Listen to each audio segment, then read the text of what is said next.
అందరికీ నమస్కారం అండి. Welcome to our channel. నేను చిన్నప్పటి నుంచి మోసపోతూ పెరిగానండి. మా పెద్దలు, మా ఇంట్లో వాళ్ళు అందరూ నన్ను మోసగించేశారు. ఎలా చెప్పమంటారా? నువ్వు చదువుకో, లైఫ్ బాగుంటుంది. నువ్వు మంచిగా పని చేసుకో, నీ లైఫ్ బాగుంటుంది. ఏదైనా స్కిల్ నేర్చుకో, నీ లైఫ్ బాగుంటుంది. మంచి ఉద్యోగం వస్తుందని చెప్పారు. వాళ్ళు తప్పు చెప్పారండి. నువ్వు ఏదైనా స్కామ్ చేయి, నీ లైఫ్ బాగుంటుంది. నువ్వు ఎవరైనా మోసం చేయి, నీ లైఫ్ బాగుంటుంది. నువ్వు నలుగురిని ముంచే, నీ లైఫ్ బాగుంటుంది అని చెప్పుంటే ఇప్పుడు నా లైఫ్ కూడా బాగుండేది. నేను ఎందుకు ఇప్పుడు ఇంతలా ఫీల్ అవుతుందని తెలుసా? కేవలం ఇంకో ఈ వ్యక్తి గురించే, మిథున్ రెడ్డి. ఈయన లిక్కర్ స్కామ్లో అరెస్ట్ అయ్యి రాజమండ్రి సెంట్రల్ జైలుకి ఈయన తరలించడం జరిగింది రిమాండ్కి. సో నాకు ఈ ఫెసిలిటీస్ కావాలని చెప్పేసి ఒక లెటర్ రాశాడు. అందులో ఏ ఫెసిలిటీస్ ఉన్నాయని తెలిస్తే అది నిజంగా రాజమండ్రి సెంట్రల్ జైలా లేదంటే పార్క్ హయాత్ హోటల్లో నాకు అర్థం కావట్లేదు. నిజంగానే అవన్నీ ఫెసిలిటీస్ అప్రూవల్ చేస్తారో నాకు తెలియదు, కానీ ముందు అసలు ఆయన ఏమేమి కోరాడో ఒక్కసారి చూద్దాం. ఆ లెటర్లో ఏముందో ఒకసారి చూద్దాం.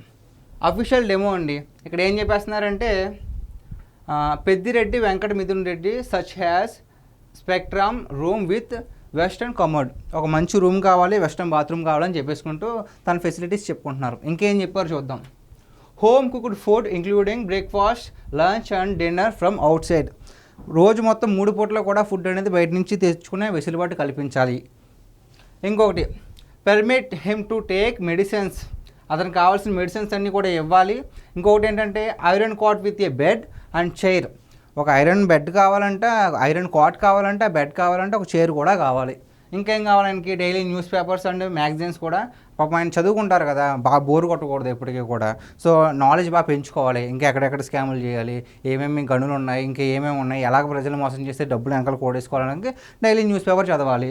అదొకటి ప్లస్ ఇంకేంటంట, and attended to the petitions. అంటే పిటిషన్స్ ఉంటారు కదా లాయర్స్ కట, వాళ్ళని కలవడానికి వారానికి కనీసం 5 సార్లైనా సరే పర్మిషన్ ఇవ్వాలని చెప్తున్నారు. ఇంకేం కావాలి? A television in the room provided by the jail authorities and Kinley mineral water. ఆయన బోర్ కొట్టకూడదు కదా, న్యూస్ అన్నీ చూస్తూ ఉంటారు కాబట్టి ఒక టీవీ కావాలి, మంచి ఆరోగ్యం మంచిగా ఉండడానికి కిల్లీ మినరల్ వాటర్ కావాలి అని నాకు కావాలని చెప్పేస్తున్నారు అనమాట. ఇంకేం కావాలి? సో ఇందులో చెప్పినవన్నీ కూడా అప్రూవల్ చేయండి అని చెప్పేసి కోరుతూ కోర్టుకి ఒక లేఖ రాయడం జరిగిందండి. సో ఇవన్నీ విన్న తర్వాత ఈ లైఫే బాగుంది కదా, బయట ఇంత కష్టపడడం ఎందుకు, ఏంటి బెడ్ కావాలంట, టీవీ కావాలంట, ఫుడ్ బయట నుంచి రావాలంట, స్పెషల్ రూమ్ కావాలంట విత్ అటాచ్డ్ బాత్రూమ్, అది కూడా వెస్ట్రన్ స్టైల్లోనే ఉండాలంట, మెడిసిన్స్ కావాలి, యోగా మ్యాట్ కావాలి యోగా చేసుకోవడానికి. అలాగే ఇంకా ఇవన్నీ పెట్టే బదులు, ఆయన జైల్లో ఉంచే బదులు ఆయనే ఇంట్లో ఉంచేసి ఆయన చుట్టూ 10 మంది పోలీసులు పెట్టేస్తే అదే జైలు అనుకోవచ్చు కదా.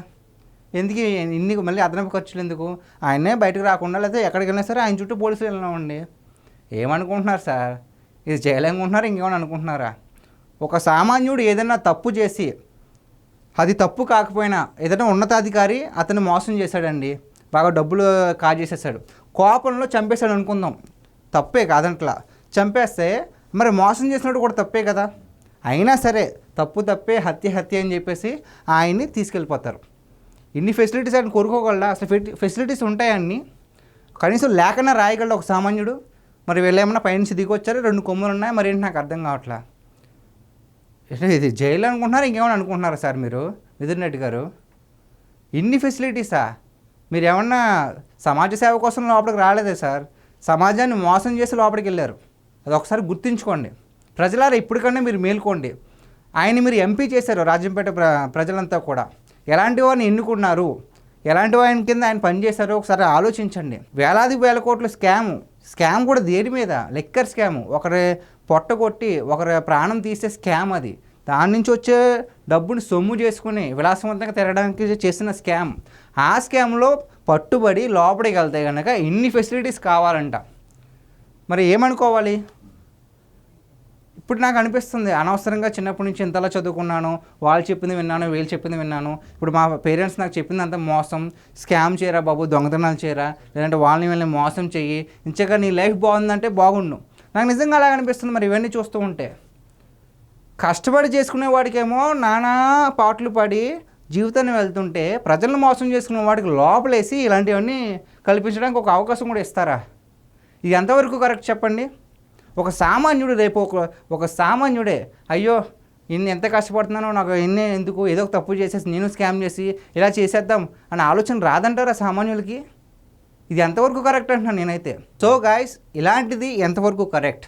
మరి ఆయన తప్పు చేసి లోపలికి వెళ్ళి నాకు ఇటువంటి ఫెసిలిటీస్ కావాలని కోరుకోవడాన్ని కోర్టుకు సమర్పించడం, ఆ కోర్టు అప్రూవల్ ఇవ్వడం, ఇది ఎంతవరకు కరెక్ట్ అని దాని మీద మీ అభిప్రాయాన్ని కామెంట్లో తెలపండి. Thank you.